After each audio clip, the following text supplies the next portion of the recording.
idea that to see involves more than just opening the eyes and exposing the retina to the environment. It means then, in a sense, the mind sees through the eyes and directs the eyes as what to see. We, in hypnosis, we deal with something that we call sometimes negative hallucinations. That is, getting people, let's look at the other type of hallucination first, say the positive hallucination. The positive hallucination, of course, is getting people to see what is actually not there. To see things that are actually not present in reality. And of course, some of you probably have seen those kinds of hypnotic tricks, where you tell the hypnotic patient, the client, that he has a rabbit in his lap, and of course there's nothing there, and he then proceeds to pet it and play with it, even though it's not there. This is what we call a positive hallucination. You can also produce a negative hallucination. You can tell the hypnotized subject that an object which is right before his face is not there. And he will see everything except that particular object that you've directed him not to see. You see this sometimes in certain forms of schizophrenia, for instance. The schizophrenic, some types of schizophrenics can look and see everything on this podium here, except perhaps this tape, even though it's right there before their eyes. Sometimes it's fascinating when you look at people who are so-called mentally disturbed, particularly the schizophrenic, because you can see the enormous powers of the human mind. And in this instance, then, you have a mind that for some reason or other is instructing that patient not to see a particular object right before his face. And yet he's seeing all of the other objects around it very, very clearly.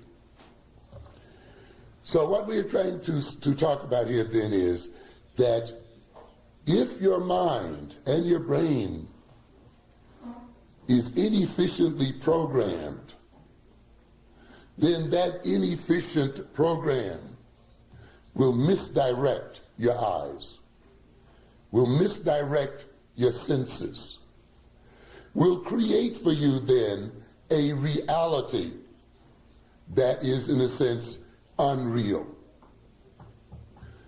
It will mean then, since you are missing reality and missing parts of that reality, you cannot efficiently cope with it. To a good extent then, when we look at the history of the African man in relationship to the European, we see a man whose reality has been created for him, whose mind and brain has been created in such a way that even the most obvious things in reality are overlooked and not seen. And this is often done through what we call this so-called education. Remember, I alluded to the idea of trained eyes, experienced eyes, which means that an individual's mind has been created so that the eyes can find what that individual is looking for. What makes you think then that the European who trains your mind is going to train your mind to see reality in such a way that it will overthrow his dominance over you as a people? How do you expect to see reality from a people who write your history in such a way that you don't even see yourself there? So when you look at history, you're not there. You look at American history, you're not there. You look at world history, you're not there. You look at anthropology, you're not there. And if you are there, you're there as a primitive, Stone Age kind of people, never having written anything or contributed anything. You look at economics, and you're not there except perhaps as a commodity in and of itself. You look at mathematics and you're not there. You look at every discipline and you do not see yourself. What kind of reality then can we be looking at as a people when our minds have been trained in such a way that we have literally negative hallucinations as well as positive hallucinations? It's amazing then that when we look at these disciplines where we don't see ourselves, so many of us call this kind of education in these disciplines a good education. It's amazing kind of things. You've had a people who have hung you, lynched you, degraded you, enslaved you, killed Indians, colonized people all over the world, killed millions and millions and millions of people, exploited people, destroyed people, polluted the earth, have they done such a job on the earth until you begin to wonder if they come from the same planet. You begin to wonder if these people are not a type of infection, a virus whose purpose it is to destroy the health of the world itself. And as we see them now beginning to destroy the earth and now getting ready to move their destructive natures into the cosmos itself, they've already made it to the moon and are now preparing to infect the whole of the universe. How can you then, as a people, assume that the people who've done all of these kinds of things to us as a people can give us a vision of reality? How can we accept their description of reality as the one with which we are going to guide our own behavior? How can we believe a people whose very lives depends upon our continuing domination? And yet there are those among us who seem to want to believe this, who seem to want to push their children under the instructorship of these people, who seem to want their people to resemble these people in some fashion, who have the nerve to see these people as representing some kind of civilization. These people may represent a culture, but not a civilization, particularly if we're going to look at the word civil in the sense that it is normally used. We saw this thing here. In fact, last week I remarked somebody had a conference here somewhere, and they voted against or they condemned what do we call it? Terrorism. In fact, I saw Reagan, someone proposed that the meeting between Reagan and Gorbachev would involve a discussion of terrorism. And I found that so amusing. In fact, I find the newspapers and the TV, particularly the news, very, very amusing. And they're real jokes to watch. And in a way, you're looking at these guys, and they're going to talk about terrorism.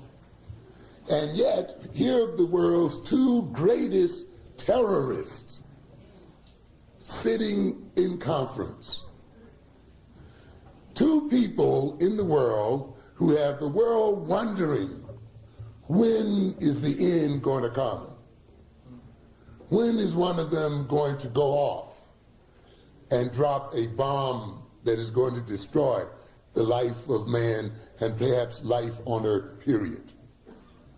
The very fact that they are seen as powerful people, the very fact that the world sat in intense attention when they met is symbolic of the fact that they are holding the world in a state of terror. And that we are frightened that they may, for some reason or other, let loose the great power that they have under their hands. And yet they have nerve enough to talk about terrorism as if it belongs to another people. And yet these are the people many of us want to claim that we want our children to be just like. These are the people we want our children to share a piece of the pie with. And yet these are the peoples whose very weapons are weapons of death. These are the people who represent death in the world. One of the things I recognized when I went through the graduate schools, and that struck me again and again and again, and that was this idea that these people are dead. They're not alive. And dead people are deadly. What kind of civilization can it be when the more civilized you become, the more deadly you become? How can you justify that as civilization?